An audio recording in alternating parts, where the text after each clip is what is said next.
Maurice and John, it's called the Bureau of Fiscal Service, and what they're looking for is what people in Washington have been looking for decades: waste, fraud, and abuse. This quest is not new. The methods, however, are.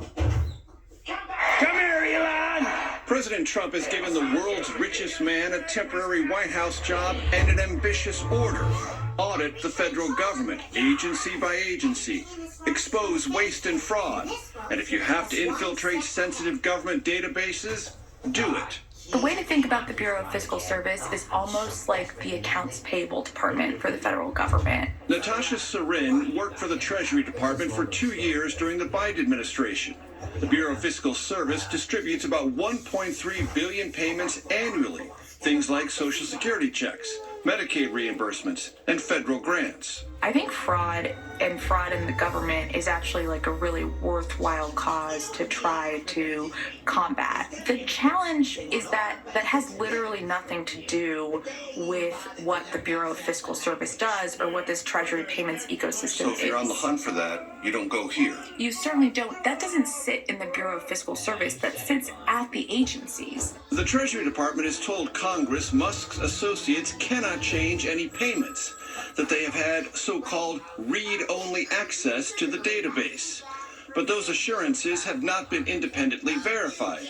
There's also a question about data security. I file my taxes electronically. Does that put me inside this database, the Bureau? It sure does. And your bank account information. That's how you get your refund electronically. Not just who I am, where I live, how much you made, how much your refund is. All of that is in there. Absolutely. The most private, sensitive data about American citizens all sits in the Bureau of Fiscal Service and the Treasury payments ecosystem. Musk's top Treasury deputy, a tech executive, had access until a weekend court ruling.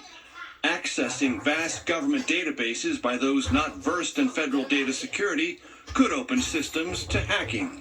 This is the most sensitive information about them that the federal government has historically held in the hands of very few career civil servants who are trained and experienced in how to deal with this data and these ecosystems. There are real security questions at play here. There might be some who watch this conversation and say, look, I trust President Trump and he trusts Elon Musk.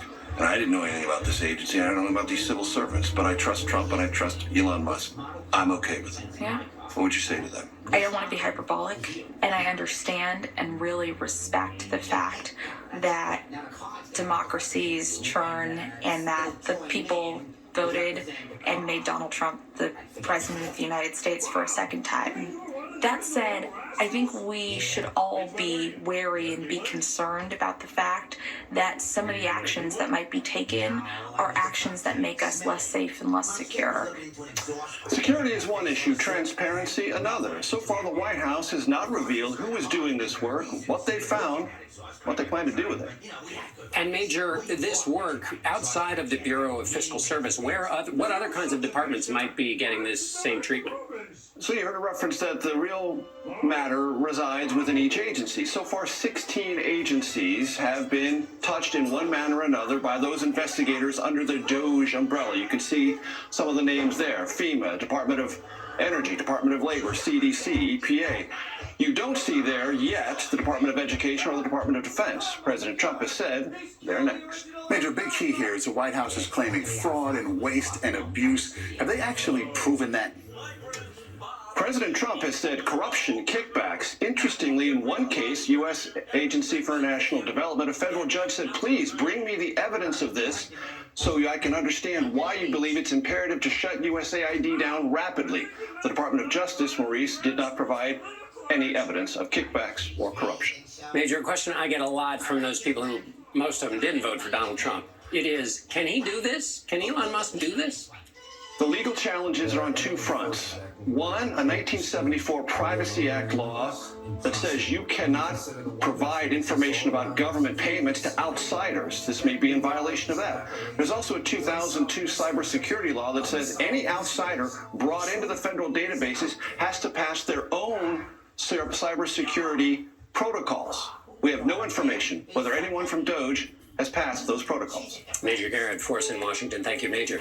Now, some of the top stories from around the world in tonight's Evening News Roundup. President Trump is raising the stakes in his global trade war. He put a 25% import tax today on steel and aluminum, including from America's top trade partners, Canada and Mexico. With the Eagles' Super Bowl victory over the Kansas City Chiefs, Philadelphia wide receiver Devontae Smith joined an elite group of NFL stars. He's now the 5th player in league history to win a Heisman Trophy, a National College Football Championship, and a Super Bowl ring. And the president believes making pennies doesn't make sense, so he has ordered the U.S. Treasury to stop. 17 years ago today on 60 Minutes, Morley Safer talked to the director of the U.S. Mint about the penny's future. Edmund Moy said back then there was a potential downside to scrapping it. We've taken a look at the studies of countries who've gotten rid of the lowest denomination coin. There's always at least a one-time inflationary hit upwards. Prices have a habit of doing that, don't they? People are generally in the business of trying to make money. Money Watch correspondent Kelly O'Grady is here now. Hi there, Kelly. So why do we think President Trump's going after the penny here in the first place? To save money, okay? So you've heard that saying, it costs money to make money. Yep. This literally applies here. So it actually costs over 3 cents to manufacture a penny. And if you think that's bad, it costs more for a nickel, close to 14 cents. So the math doesn't really add up here. That is astounding when you stop and think about it. All right, so here is the government doing this. Over time, this has got to add up to a big number. It does. So last year alone, the government lost roughly $103 million manufacturing these two coins. So it's not $1 trillion if you're trying to trim the budget, but every penny does add up.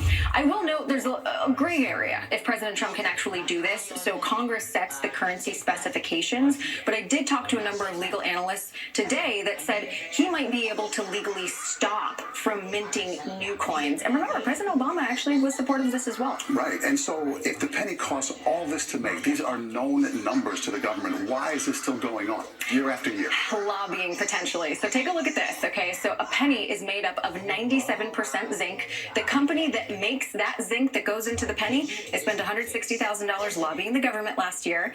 There's also a fear among consumers that if you get rid of the penny, a seller could round up, like they do in Canada. They round up or round down to the nearest 5 cents. And then there's nostalgia, right? Who doesn't love a lucky penny? Might be sad to see the penny go. All right, Kelly, thank you. Still ahead here on the CBS Evening News tonight, Lonnie Quinn with back-to-back winter